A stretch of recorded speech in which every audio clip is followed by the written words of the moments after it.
우리가 믿는 기독교는 부활이 핵심 진리입니다. 그래서 이 부활이라고 하는 것이 무너지면 기독교가 무너지게 되어 있습니다. 이것을 알고 그동안 많은 사람들이 이 부활신앙을 공격했습니다. 그 대표적인 예가 실존주의 신학입니다. 이것은 예수님이 하나님의 아들이고 죽었다가 3일 만에 부활했다. 이것을 믿는 사람에게는 진리고 안 믿는 사람에게는 진리가 아니다. 이런 이상한 논리를 폈습니다. 믿어지는 사람에게는 진리고 안 믿어지는 사람에게는 진리가 아니다. 이런 선택적인 진리관을 이야기했습니다. 믿고 싶으면 믿고 믿기 싫으면 안 믿어도 된다. 이런 얘기입니다. 또 어떤 사람은 막달라 마리아가 처음으로 예수님을 목격했던 것은 착각에서 비롯된 거다. 그렇게 주장을 했습니다. 막달라 마리아는 예수님이 죽으신 뒤에 충격을 받았습니다.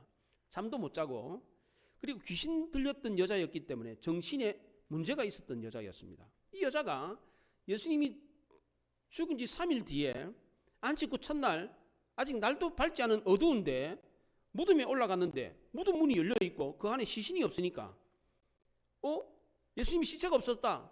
그래가지고 제자들한테 말해가지고 부활을 믿게 됐다는 겁니다.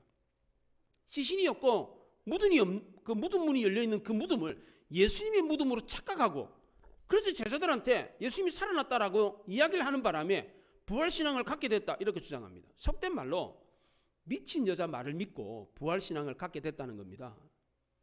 또 어떤 사람은 예수님을 너무너무 사랑하고 그리워했던 사람들이 마음속에 예수님이 기억이 되었기 때문에 여전히 기억으로 남아있기 때문에 그래서 부활을 믿게 되었다 이렇게 주장을 합니다. 또 어떤 사람은 예수님의 제자들이 예수님의 시신을 도둑질해가고 난 뒤에 예수님이 살아났다 이렇게 소문을 퍼뜨려서 부활신앙을 믿게 됐다 이렇게 주장을 합니다. 이런 주장들이 더 엉터리 아닙니까? 논리가 너무 엉터리 같아요. 믿어지면 진리고 안 믿어지면 진리가 아니랍니다. 이런 논리가 어디 있습니까? 1 더하기 1이 2다. 이게 믿어지면 진리고 안 믿어지면 진리가 아니다. 이런 진리가 어디 있습니까 이게? 예수님이 묻혔던 무덤에 정신이 오락가락한 여자가 가가지고 그걸 믿어서 부활신앙을 갖게 됐다. 그렇게 말하는데 정신이 오락가락한 막달라 마리아 혼자 올라갔습니까? 그렇지 않습니다. 다른 여자들도 같이 올라가서 같이 봤습니다. 예수님의 제자들인 베드로와 요한도 가서 보았습니다. 또 예수님이 묻혔던 무덤은 평범한 무덤이 아니라 그 당시 부자였던 아리마대 사람 요셉의 무덤이었습니다. 평토장한 무덤, 그냥 땅을 파가지고 묻는 무덤이 아니고 벽을 파서 묻는 아주 크고 특별한 무덤이었습니다. 금요일 저녁에 예수님이 묻히실 때 여자들과 제자들이 가서 그 무덤을 확인하고 왔습니다. 그 무덤을 군병들이 지키고 있었습니다. 그 무덤 문에 또 임봉을 했어요. 임봉이 뭔지 아시죠? 이 선거 끝나고는 선거함에다가 이렇게 임봉하잖아요. 이렇게 그것처럼. 그런데 그런 무덤을 다른 무덤과 착각을 할 수 있겠습니까? 마음속에 기억으로 남았기 때문에 예수님이 살았다. 이 논리가 맞습니까? 여러분들 가족들 중에 사랑하는 사람이 죽었는데 남편이나 아내가 가족들이 죽었는데 너무너무 사랑해가지고 기억 속에 남아있기 때문에 아직도 내 가족이 살아있다라고 믿습니까? 그렇게 믿습니까? 이런 엉터리 논리가 어디 있습니까? 또 예수님의 시신을 도둑질해간 뒤에 예수님이 살아났다 소문을 퍼뜨려서 그래서 부활을 믿게 됐다고 그러는데 과연 그렇습니까? 예수님의 시신을 장사 지낼 때에 니고데모가 모량과 침량 섞은 것을 100근을 가지고 왔습니다. 100근이라는 것은 34kg가 되는 34kg 무게입니다. 이게 엄청난 가치의 이 향품입니다. 여인들이 그 당시에 예수님께 장례를 예비하기 위해서 부었던 나드 한 근이 300데나리온이었습니다. 이 300데나리온은 노동자 300일 품삯입니다. 하루 품삯 10만 원으로 잡으면 3천만 원입니다. 이게 한 근이었어요. 근데 100근이니까 100배입니다. 3천만 원에 100근이면 30억입니다. 예수님이 시신에 향품을 30억을 발랐어요. 그러니까 도둑질 해갈 만도 하지요. 그러면 향품을 발랐던 그 세마포하고 수건하고 그거 훔쳐가야 될 거 아닙니까? 근데 그건 그대로 놔두고 시체만 없어졌어요. 시체만. 정작 가치가 있는 세마포하고 수건은 그대로 두고 시신만 가져갔다? 이게 말이 됩니까 이게? 게다가 남겨진 세마포가 누에 곧이 빠져나가듯이 그런 모양으로 남아 있었습니다. 예수님의 시신에 발랐던 향품은 하루만 지나면 석고처럼 딱딱하게 굳어버립니다. 그럼 시신이 바깥으로 나오려면 그 붕대를 풀든지 뭐 찢든지 그래야지 나올 수 있는데 시신만 쏙 빠져나왔습니다. 누에 곧이 빠져나오듯이. 이게 어떻게 가능합니까? 예수님이 살아나셨다면, 죽었다가 살아났다면 수위를 풀고 나가야 될 것 아닙니까? 그러면 붕대가 어떻게 됩니까? 풀려야 되지 않습니까? 근데 그 붕대가 쌌던 세마포가 석고 붕대 하듯이 이렇게 이런 모양으로 누에 꽂히만 쏙 빠져나간 것처럼 그렇게 남아 있었습니다. 다시 사신 예수님의 몸은 전혀 새로운 몸이었습니다. 제자들에게 나타나실 때도 문을 열지 않고 쑥 들어왔습니다. 20절에 보시면 8해를 지나서 제자들이 다시 집안에 있을 때에 도마도 함께 있고 문들이 닫혔는데 예수께서 오사 가운데 서서 가라사대 이르시되 너희에게 평강이 있을지어다 이러면서 오셨어요. 이렇게 변화된 몸이었기 때문에 누에 곧이 빠져나가듯이 쑥 빠져나갈 수 있었던 겁니다. 성경을 부정하고 기독교를 공격하는 사람들이 자기네들이 주장이 더 설득력 있고 논리적이다고 그러는데 정말 그렇습니까? 더 엉터리고 모순이 많습니다. 오히려 성경의 기록이 더 논리적이고 더 설득력이 있습니다. 성경의 기록은 어리석다 싶을 만큼 조잡하게 기록되어 있습니다. 앞뒤가 안 맞아요.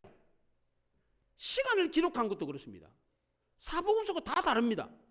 마태복음에는 안식 후 첫날이 되는 새벽에, 마가복음에는 안식일이 지남에, 누가복음에는 안식 후 첫날 새벽에, 요한복음에는 안식 후 첫날 일찍이 어두울 때에 이렇게 역사적인 기록물을 쓸 때는 시간이 대단히 중요하거든요. 사람이 언제 죽었다 이건 대단히 중요하거든요. 그런데 그 시간을 다 다르게 썼어요. 또 무덤에 올라간 여자들도 다 달라요. 마태복음에는 막달라 마리아와 다른 마리아, 마가복음에는 막달라 마리아와 야고보의 어머니 마리아와 또 살로메, 누가복음에는 막달라 마리아와 요한나와 야고보의 모친 마리아와 다른 여자들, 요한복음에는 막달라 마리아. 올라간 여자들이 이름도 다르고 숫자도 달라요. 무덤에 나타난 천사도 표현이 달라요. 마태복음에는 천사가 이렇게 했고, 마가복음에는 흰옷 입은 한 청년이, 누가복음에는 찬란한 옷을 입은 두 사람이, 요한복음 20장에서는 흰옷 입은 두 천사가. 이게 한 사람인지 두 사람인지 천사인지 사람인지 헷갈리게 기록을 해놨습니다. 복음서 저자인 마태와 마가와 누가와 요한은 서로 잘 아는 사이입니다. 자주 만나는 사이입니다. 그러면 이들이 입을 맞췄다면 어떻게 기록했겠습니까? 똑같이 기록해야죠. 그럴싸하게 기록해야 될 것 아닙니까? 그런데 전혀 다르게 기록했어요. 그 이유가 뭡니까? 마태, 마가, 누가, 요한이 전에 들은 사람이 각각 달랐기 때문입니다. 그래서 이 사람들은, 저자는 전에 들은 사람의 증언을 바탕으로 들은 그대로를 기록하다 보니까 다르게 썼던 것입니다. 요한은 자기가 또 직접 자기가 가서 봤어요. 자기가 봤기 때문에 자기가 본 것을 그대로 기록하다 보니까 다르게 기록한 것입니다. 만약 사기를 치거나 거짓말을 하려고 했다면 이렇게 다르게 기록할 수 있겠습니까?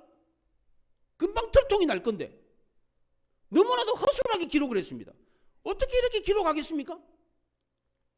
사건을 수사하는 수사관의 입장에서 이 내용을 들여다봤을 때 이거는 조작의 흔적이 전혀 없다는 겁니다. 들은 그대로, 본 그대로를 표현한 거라는 겁니다. 자기가 보고 들은 것들을 말할 때도 똑같이 말할 수가 없습니다. 내가 말을 했잖아요. 그 얘기를 했어요. 다음날 또 그 얘기를 하잖아요. 똑같이 말할 수가 없습니다. 그림을 그리는 화가가 풍경화를 그릴 때 똑같은 장소에서 똑같은 시간에 어제 그린 그림하고 오늘 그린 그림하고 그림이 절대로 같을 수가 없습니다. 사인을 하는 사람이 있지 않습니까? 사인. 우리나라는 도장 찍지만 외국인들은 다 사인하잖아요. 사인을 하는 사람도 자기가 하는 사인인데도 했던 사인을 절대로 똑같게 사인할 수가 없답니다. 은행에서 큰 돈을 인출하고 찾을 때에 그 사인 판독가가 있습니다. 우리나라는 도장 찍고 돈 찾잖아요. 근데 외국인들은 사인하고 돈 찾거든요. 그래서 이 사인이 진짜인지 가짜인지를 판독하는 사인 전문가가 있어요. 그 사인 전문가들이 하는 얘기가 자기가 한 사인이지만 사인 두 개가 똑같은 사인을 가져왔다 그러면 둘 중에 하나는 가짜라는 겁니다. 절대로 자기가 사인을 해도 똑같은 사인을 똑같은 획에 똑같은 길이로 똑같은 굵기로 똑같은 강도로 사인을 하는 것은 불가능하답니다. 자기 사인인데도. 그럼 둘 중에 하나는 거짓이라는 겁니다.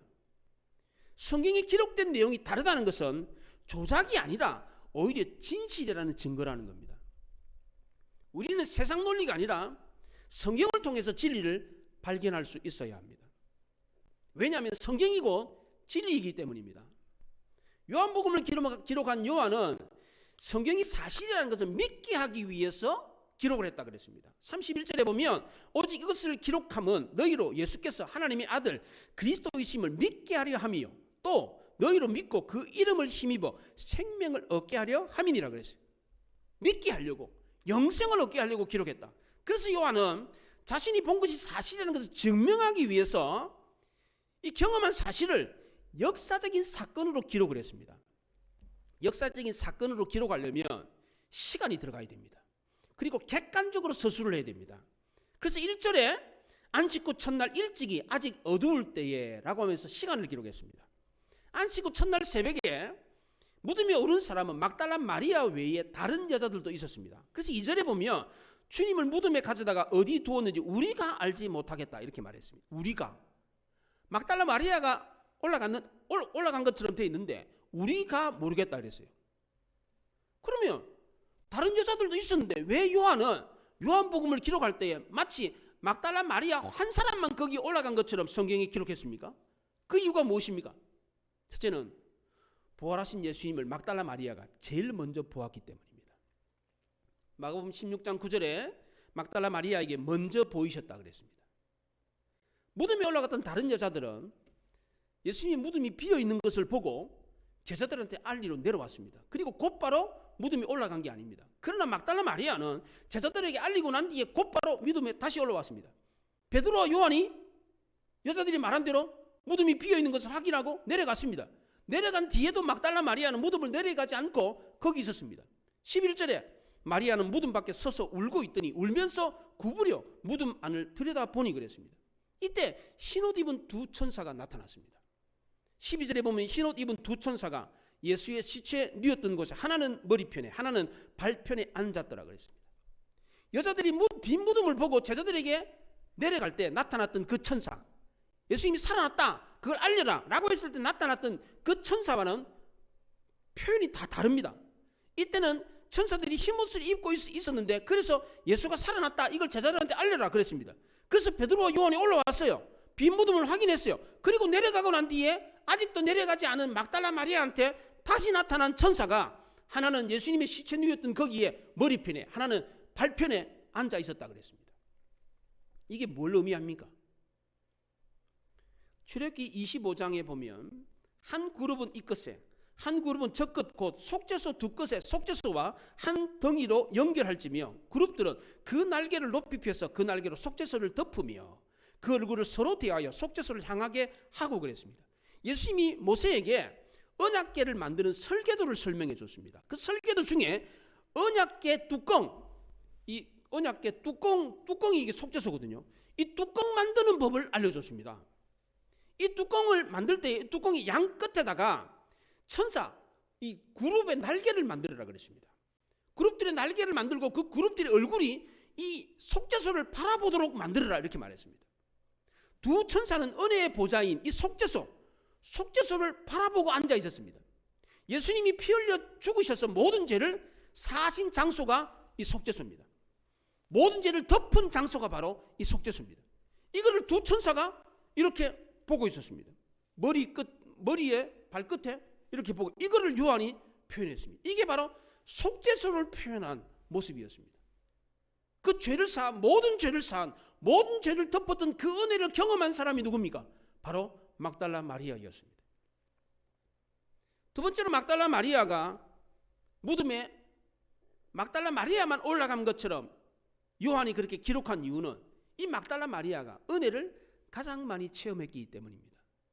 누가복음 8장에 보면 또한 악귀를 쫓아내심과 병고침을 받은 어떤 여자들 곧 7 귀신이 나간 자 막달라인이라 하는 마리아와 그랬습니다. 마가복음 16장에서는 막달라 마리아라고 하는 이 이름 앞에 수식어가 붙어 있습니다. 7 귀신을 쫓아내어 주신 막달라 마리아 이렇게 되어 있습니다. 막달라 마리아는 이런 은혜를 입은 여자입니다. 그래서 막달라 마리아는 남은 일평생을 주를 위해서 헌신하는 삶을 살았습니다. 막달라 마리아가 받은 은혜는 너무나도 크고 엄청났습니다. 예수님은 이 막달라 마리아를 치료해 준 이유 때문에 나중에 창기와 세리의 친구다라고 하는 별명을 얻었습니다. 뿐만 아니라 이런 사람들을 치료해 주고 온전해 주기 위해서 십자가까지 지셨습니다. 막달라 마리아는 이것을 알았기 때문에 예수님이 십자가를 지시는 골고다 언덕까지 따라 올라갔습니다. 막달라 마리아뿐만 아니라 다른 여자들도 함께 그 골고다 언덕에 올라갔습니다. 이 여자들은 예수님이 죽고 난 뒤에 그것을 떠나지 않고 십자가에 매달려가지고 예수님이 죽으셨는데도 거기를 떠나지 않고 그 시체를 내려가지고 그 시체를 장사 지내는 곳까지 따라갔습니다. 마가복음 15장 47절에 보면 막달라 마리아와 요새의 어머니 마리아가 예수 든 것을 보더라 그랬습니다. 그래서 평범하고 가난한 마음을 가졌던 여자들만 남아가지고 끝까지 지켜봤습니다. 의리 있다라고 하는 용기 있는 남자들은 다 어디 갔습니까? 요한을 제외하고는 모든 남자들은 다 도망가 버렸습니다. 그럼 왜 여자들만 끝까지 남아가지고 예수님을 지키고 있었습니까? 왜 그렇습니까? 여자들이 남자들보다 감수성이 더 예민해서? 여자들이 남자보다 더 정서적이어서 그렇습니까? 그렇지 않습니다. 여자들이 남자들보다 더 큰 은혜를 입었기 때문입니다. 여자들은 예수님의 시신을 장사 지내는 것을 다 보았습니다. 아리마대 요셉과 니고데모가 빌라도에게 찾아가서 예수님의 시신을 십자가에서 내리게 해달라 허락을 받았습니다. 그 시신을 옮겨서 장례를 치렀습니다. 그 모든 것을 여자들이 다 보았습니다. 예수님은 오후 3시에 운명하셨습니다. 그걸 확인하고 시신을 내려가지고 무덤까지 가져가서 그 무덤에서 장례를 치렀습니다. 금요일이라 해가 지면 아무것도 할 수가 없습니다. 시간이 별로 없었습니다. 먼저 시신을 닦아야 되는데 예수님의 시신은 채찍에 맞고 창에 찔리고 가시 면류관에 찔리고 막 이 몸이 너덜너덜 만신창이었습니다. 그 시신을 닦아가지고 세마포로 싸서 향품을 바르고 장례를 치러야 되는데 시간이 별로 없었습니다. 그래서 대충 둘둘둘둘 말아가지고 무덤 안에다 넣어두었습니다. 이 모든 광경을 무덤 밖에서 여자들이 지켜보았습니다. 사랑하는 주님을 저렇게 보낼 수 없다. 이런 생각이 들어서 안식일이었기 때문에 어떻게 할 수가 없어가지고 안식일이 지난 첫날 날이 새기도 전 새벽에 여자들이 향품을 가지고 무덤에 올라갔습니다. 여자들이 예수님을 사랑했던 이유는 그 어느 누구보다도 더 깊은 은혜를 체험했기 때문입니다. 7 귀신 들렸던 막달라 마리아가 제일 먼저 부활하신 예수님을 목격했던 이유도 바로 가장 많은 은혜를 체험했기 때문입니다. 정말 막달라 마리아는 주님의 사랑을 정말 많이 받은 여자였습니다. 이 막달라 마리아는 사람들에게 사랑받을 여자가 아니었습니다. 7 귀신이 들렸던 여자입니다. 귀신 하나만 들려도 감당이 안 됩니다. 이게 미쳐가지고 막 감당이 안 돼요.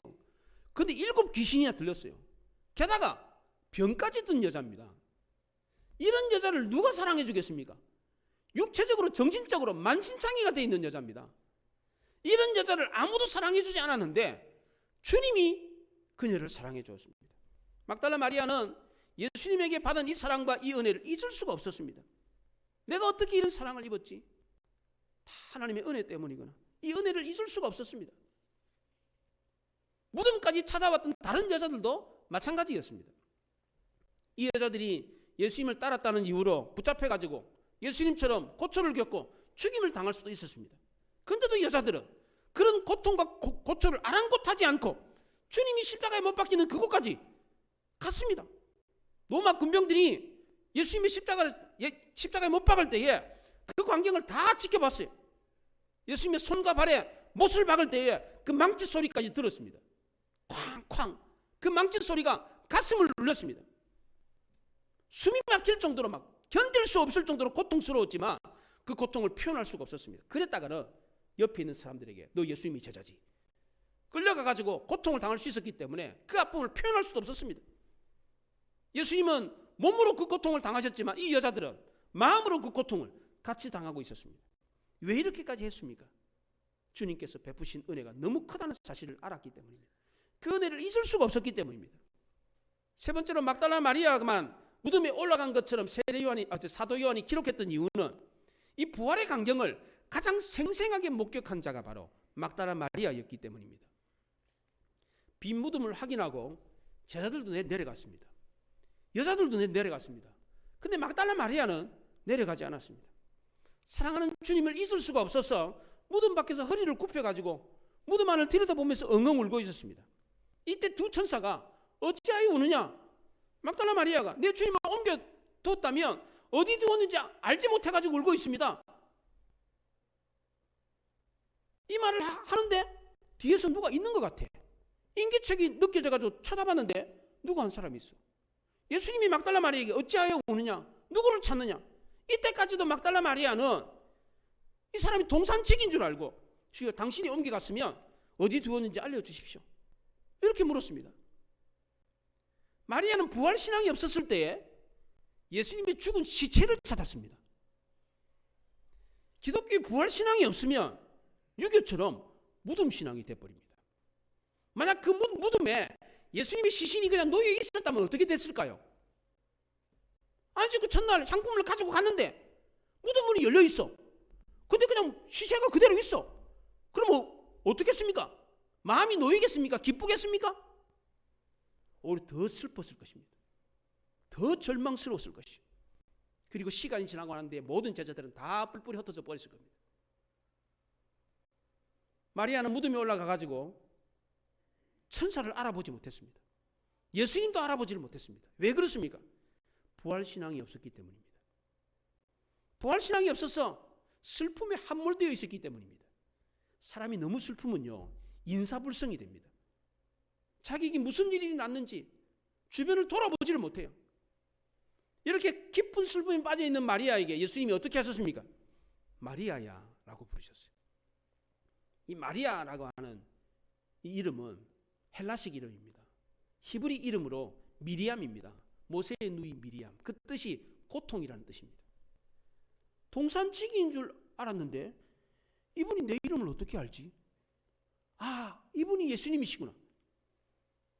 그제서야 마리아는 자기 이름을 부르는 그분이 바로 예수님이라는 사실을 알았어요. 너 이름이 고통이잖아. 내가 내 고통을 고쳐주었잖아. 얼굴 들어서 예수님을 보니까 진짜 예수님이 맞았어요. 나오니 사랑하고 존경하는 예수 선생님 그렇게 부르면서 예수님을 확 잡았습니다. 그렇게 끔찍하게 고통을 당하고 죽으시고 장사 지낸 것을 분명히 보았는데 그 예수님이 다시 살아났으니까 마리아가 어떻게 했겠습니까? 아무리 목석 같은 여자라고 할지라도 다시 사신 예수님을 봤을 때 어떻게 했겠어요? 태연하게 아무렇지도 않다는 반갑습니다 예수님 이랬겠습니까? 거리를 두고 아주 공손하게 반갑습니다 예수님 이렇게 했겠어요? 그럴 수가 없죠. 어머 예수 뭐 말도 안 나겠지 막. 그래서 왈칵 예수님을 잡았어요. 부둥켜 안고 막 얼싸안고 난리가 났어요. 그랬더니 예수님이 나를 붙들지 마라. 내가 아버지께로 올라가지 못했다. 형제들에게 가서 내가 살아났다는 사실을 전해라. 예수님 막달라 마리아에게 나를 붙들지 마라 이랬는데 현재 명령형입니다. 나를 붙들지 마라 이거는 현재 명령이니까 지금 붙들고 있는 거예요. 막 다시는 놓치지 않으려고 막 붙들고 있는 거예요. 예, 꼭 붙잡고 있었어요. 근데 예수님께서 나는 아직 아버지께로 올라가지 못했다. 나는 가야 된다. 그리고 마리아에게 이 소식을 제자들에게 너희 형제들에게 알려주라 그랬습니다. 마리아는 주님으로부터 사명을 부여받았기 때문에 아쉽지만 돌아서서 제자들에게 가야만 했습니다. 18절에 그럽니다. 막달라 마리아가 가서 제자들에게 내가 주를 보았다 하고 또 주께서 자기에게 이렇게 말씀하셨다 이러니라 그랬습니다. 막달라 마리아는 제자들에게 가서 내가 주님이 살아난 것을 보았다. 그리고 주님이 이렇게 말씀하셨다 전했습니다. 이 말을 들은 제자들은 어떻게 했습니까? 마가복음 16장에 그들은 예수께서 살아나셨다는 것과 마리아에게 보이셨다는 것을 듣고도 믿지 아니하니라. 그 후에 그들 중 두 사람, 엠마오로 가는 두 사람이 걸어서 시골로 갈 때에 예수께서 다른 모양으로 그들에게 나타나시니 두 사람이 가서 남은 제자들에게 일렀으되 역시 믿지 아니하니라 그랬습니다. 여러분 같으면 믿으시겠습니까? 과거에 정신병력이 있고 귀신 들렸던 여자가 예수님이 다시 살아났다 이렇게 말하면 믿으시겠습니까? 여러분 같으면 믿으시겠어요? 안 믿죠. 못 믿습니다. 나중에 두 제자가 예루살렘에서 엠마오로 자기 고향으로 시골로 내려가다가 변화되신 예수님을 만났어요. 그리고 다시 예루살렘으로 올라와가지고 제자들한테 우리가 다시 사신 예수님을 봤다 그랬는데도 제자들이 어떻게 했다는 거예요? 믿지 않았습니다. 성경 저자들은 그때 그 상황을 조금도 꾸미지 않고 안 믿었다 이렇게 기록을 했습니다. 사실 이 정도 되면 어떻게 기록해야 됩니까? 믿었더라 이렇게 기록해야 되잖아요. 그렇잖아요. 그렇게 기록해야지. 너희들도 믿어라 이렇게 얘기가 될 것 아닙니까? 그런데 그렇게 했는데도 안 믿었더라 그랬어요. 예수님의 제자들은 마리아의 말도 믿지 않았고 시골로 내려가다가 예수님을 만났던 그 두 제자의 말도 믿지 않았습니다. 이렇게 부활하신 예수님을 보았다는 증인들이 나타났는데도 불구하고 믿지 않았습니다. 그럼 예수님의 부활은 역사 속으로 잊혀져서 사라진 것입니까? 그렇지 않습니다. 요한은 예수님의 부활이 사실이라는 것을 믿도록 하기 위해서 이 성경을 썼다고 했습니다. 자신도 예수님의 빈 무덤을 보았기 때문에 그때 그 상황을 정확하게 상세하게 그대로 기록해 두었습니다. 그리고 또 그 당시에 예수님의 부활을 가장 생생하게 목격했던 이 막달라 마리아를 가장 중요한 증인으로 세웠습니다. 그런데 제자들이 믿지 않았을 때 요한은 예수님의 부활이 사실이라는 것을 세기를 박는 증거를 제시했습니다. 그게 바로 19절입니다. 19절을 보세요. 같이 읽어봅시다. 19절 시작. 이날 곧 안식 후 첫날 저녁 때에 제자들이 유대인들을 두려워하여 모인 곳에 문들을 닫았더니 예수께서 오사 가운데 서서 이르시되 너희에게 평강이 있을지어다. 안식 후 첫날 그날 저녁에 예수님이 제자들이 모여서 문을 꽉 닫고 있는 거기에 문도 안 열고 문을 열지도 않았는데 쑥 들어왔어요. 너희에게 평강이 있을지어다. 내 손과 옆구리를 보아라. 그날 저녁이었습니다. 부활하신 예수님이 직접 제자들에게 나타났습니다. 이뿐만이 아닙니다. 부활하신 예수님이 다른 여자들에게도 나타났습니다. 11 제자들에게 나타났습니다. 자기 동생들에게도 나타났습니다. 500여 형제에게 나타났습니다. 나중에 예수님을 받게 했던 사울에게도 나타났습니다. 부활하신 예수님의 손을 만져본 사람이 있습니다. 예수님의 옆구리에 손을 넣어본 사람이 있습니다. 부활하신 예수님과 대화를 나눈 사람이 있었습니다. 예수님과 함께 식사를 한 사람도 있었습니다. 이래도 믿지 못하시겠습니까? 부활하신 예수님을 목격한 사람들 중에 그 당시에 순교한 사람들이 많았습니다. 심한 박해와 고문을 받고 사사들이 밥이 되었는데도 불구하고 이 부활신앙을 저버리지 않았습니다. 로마 시대 당시에 역사가들이 쓴 역사책에 이 사실이 그대로 기록되어 있습니다. 예수 믿는 사람들이 고난과 핍박을 당하고 모진 고문을 당하고 사사들이 밥이 됐는데도 불구하고 부활신앙을 버리지 않고 저렇게 죽더라. 그걸 기록해뒀어요. 성경만 그렇게 말하는 것이 아니라 일반 역사를 기록한 사람들도 수없이만이 그걸 기록했습니다. 만약 부활이 사실이 아니었다면, 정신 나간 여자가 퍼뜨린 소문이었다면 그렇게 많은 사람들이 순교를 하면서까지 그 부활신앙을 지켰겠습니까? 초대교회 당시에 성도들은 거센 박해가 있었음에도 불구하고 부활신앙을 저버리지 않았습니다. 그 이유가 뭡니까? 부활하신 예수님을 직접 보았기 때문입니다. 예수님이 부활하신 그 빈 무덤을 확인했기 때문입니다. 그럼 우리는 어떻게 됩니까? 우리는 부활하신 예수님을 못 봤잖아요. 예수님이 부활하셔가지고 무덤이 빈 걸 확인을 못했잖아요. 그럼 우리는 어떡합니까? 우리는 어떻게 하면 부활하신 예수님을 볼 수 있습니까? 어떻게 하면 예수님의 빈 무덤을 확인할 수 있습니까? 예수님이 막달라 마리아에게 전해라고 했던 그 말씀을 믿으면 되는 겁니다. 막달라 마리아가 전해줬던 그 말을 제자들이 듣고 기록했던 그 성경을 믿으면 되는 겁니다. 이 성경이 사실이라는 것을 믿으면 우리도 부활신앙을 가질 수가 있습니다. 믿는 것은 보는 것보다 더 정확합니다. 부활하신 예수님은 믿음의 눈으로 보면 보입니다. 성경은 사실에 근거한 진실을 기록한 진리입니다. 지금까지 어떤 논리도 어떤 근거도 성경이 거짓이라고 증명해낸 게 없습니다. 어떤 전제도 어떤 책도 성경이 거짓이라고 증명해낸 게 없습니다. 아무리 연구를 해도 성경이 사실이라는 것만 더 채워줄 뿐입니다. 주님이 우리에게 들려주신 이 말씀을 믿으면 우리도 부활하신 예수님을 볼 수가 있습니다. 두 번째로 부활하신 예수님을 보고 예수님의 빈 무덤을 확인할 수 있는 방법은 바로 체험입니다. 기독교는 체험 종교입니다. 슬픔과 두려움에 쌓여있던 제자들에게 예수님이 나타나셨을 때 제자들이 갖고 있는 슬픔과 두려움이 변해서 기쁨과 평강이 되었습니다. 슬픔과 좌절에 빠져있는 막달라 마리아에게 예수님이 마리아야 라고 불렀을 때 그 슬픔과 좌절이 기쁨과 환희로 변했습니다. 실제로 우리에게도 슬픔이 변하여 기쁨이 되는 체험들이 있습니다. 믿으면 체험이 따릅니다. 예수 믿는 성도에게 이런 체험이 있습니다. 진짜 믿으면 근심과 두려움이 사라집니다. 기쁨과 평안이 넘칩니다. 이게 바로 예수 믿는 성도의 증거입니다. 지금도 우리 주님은 우리 곁에서 우리의 이름을 부르십니다. 요한복음 5장 25절에 예수의 음성을 듣는 자는 살아나리라 그랬습니다. 예수님이 무덤에 묻힌 나사로의 이름을 부르셨던 것처럼 슬픔에 잠겨있는 막달라 마리아의 이름을 부르셨던 것처럼 지금 우리의 이름도 부르고 계십니다. 영수야, 여운아 이렇게 불러요. 예, 재풍아 이렇게 부릅니다. 슬픔과 고난과 좌절에 빠져있는 우리의 이름을 부르면서 일어나라 라고 말씀합니다. 왜 두려워하느냐, 왜 슬퍼하느냐, 왜 불안해하느냐, 내 고통과 아픔과 슬픔을 내가 짊어졌지 않느냐, 훌훌 털고 일어나라 그렇게 말씀합니다. 비록 지금 예수님이 묻히셨던 무덤은 비어있지만 그 무덤 속에 세마포도 없고 끈도 없고 향기도 사라졌지만 천사도 더 이상 머물러 있지 않지만 예수님이 마리아를 불렀던 그 부드러운 음성은 지금도 우리도 들을 수가 있습니다.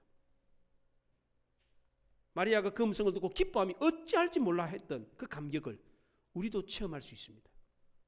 우리도 부드러운 사랑스러운 그 예수님의 음성을 들을 수 있기를 바랍니다. 주님이 부르시는 이 음성을 듣고 우리도 부활을 경험할 수 있기를 바랍니다. 오늘 우리에게 들려주신 이 말씀을 믿음으로 우리도 부활하신 예수님을 볼 수 있기를 바랍니다. 따뜻하게 우리를 부르시는 주님의 음성을 듣고 힘과 용기를 얻으시기 바랍니다. 기쁨과 평안을 얻을 수 있기를 바랍니다. 기독교는 체험 종교입니다. 이 체험을 주십니다. 믿음은 체험이 따릅니다. 믿음은 이와 같은 놀라운 변화가 일어납니다.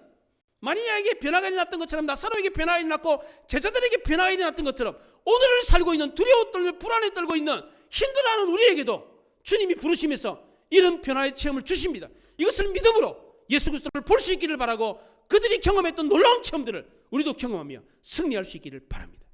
기도하겠습니다. 말씀을 생각하며 기도합니다.